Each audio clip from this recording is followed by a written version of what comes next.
I'm Spider-Man. For you two, I think this is your 5th film together, including Odyssey. Yeah. If I'm not... Yeah, of Technically, course. yeah. Yeah, right? Yeah, 5, and then Nice. we've done 6? I think 6. 6? So, A couple Avengers Couple movies of Couple Avengers in there. yeah, Yeah, well, pretty I good. mean, for you two in particular, like, how have you guys grown on camera because obviously you guys know each other off camera as well. Does that translate into on camera? Like, oh, you know, Tom at home grabs the cup with his right hand, but now he's doing it with his left hand. He must be in character. Yeah, I think the really amazing thing and the luxury about playing these characters over a long period of time is that they get to grow with you, you know, and there are things that happen in your life that might influence the way things happen on set or, you know, how the characters behave. And it's just really awesome to see how they've kind of grown, but we've really tried to make sure that we maintain what it is that makes them special and unique. And what would you say makes them special and unique?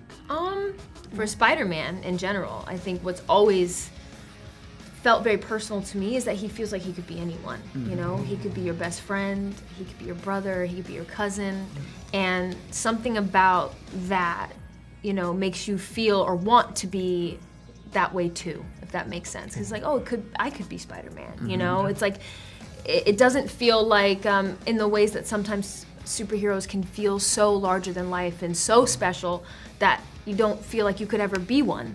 But I think Peter Parker, his specialness comes from how normal he is. And I think that to me has always been a reason why he's so universally loved and appreciated. And I don't know, I feel like we all need a Peter Parker in our life, you know, besides Spider-Man. You know, we all could use a Peter Parker. As I mentioned, the gang is all back together, and, you know, oftentimes it's hard to keep, like, a main cast together for this long. So, you know, Jacob, what do you think about just you guys growing together on screen together for so many years? Yeah, I mean, I think Spider-Man Homecoming was kind of like our sort of like big thing that we all did together for our first ever job in a way. And I think just like that growing up process together through life and through work has been a really big part of that. It's easy to hate people that you work with, and we're really lucky that we like really loved like working together and growing up together, and it's great. I mean, it's weird to say that we're 30. Yeah. Not that 30 is old, No, but it's just like it's been a minute. You know, we were 19, Yeah. so it's been Yeah. a minute. So yeah. Wow, that's crazy. Some time has passed. Yeah. A little bit of time has passed. Yeah. You know, I interviewed Michael Keaton last year, and when I saw him, the first thing I said was, like, "You're Batman."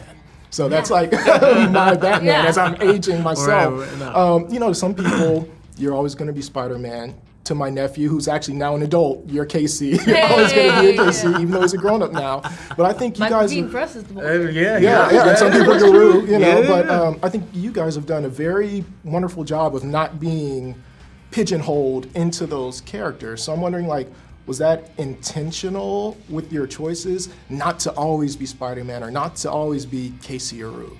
I think it's really important, you know, we're really lucky that we've had other opportunities to explore, you know, our acting chops outside of the Spider-Man world. And what's so lovely about this amazing franchise is that we get to go out and try these new things, and then it always feels like we get to come home and exist in our little Spider-Man bubble. Sometimes Spider-Man has to do the hard thing, even if it breaks Peter Parker's heart. Does a film like this, where, you know, so many kids and adults, but particularly kids, love Spider-Man, love your characters, do you guys ever feel any weight or pressure when you are filming these movies?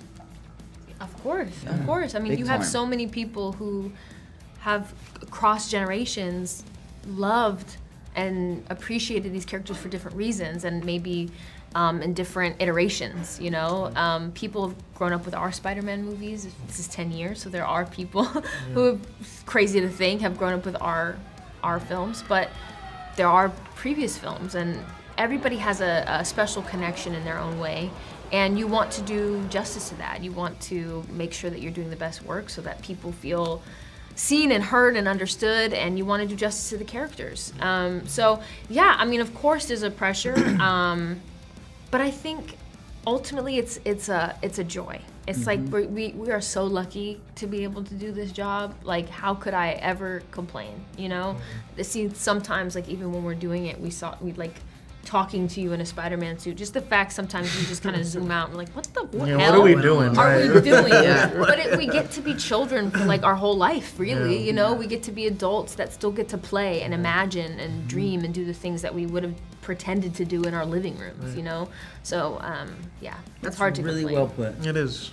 I mean, and speaking of which, like when you were a child, could you ever imagine that you would be part of the Spider-Man or Marvel universe? Yeah, well, you know, I think that I think acting for me kind of just, I luckily fell into that. And I think a lot of our paths, you know, we weren't really aiming for something specific as performing and being in films and whatnot. But I would say that pretty lucky, pretty lucky. And yeah, if I could tell, you know, my 5-year-old self, like, you know, get ready, he probably wouldn't be able to get ready. So, Like Spider-Man's gonna be better. yeah, so pretty great.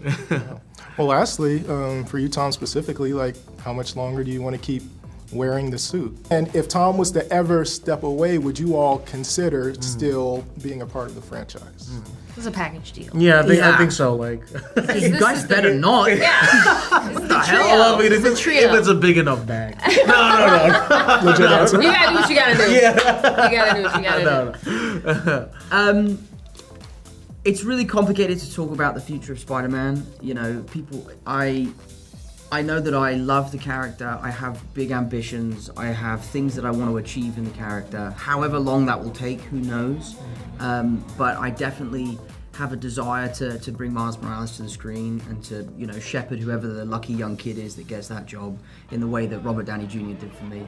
I think that would be a really awesome way to end my tenure as Spider-Man.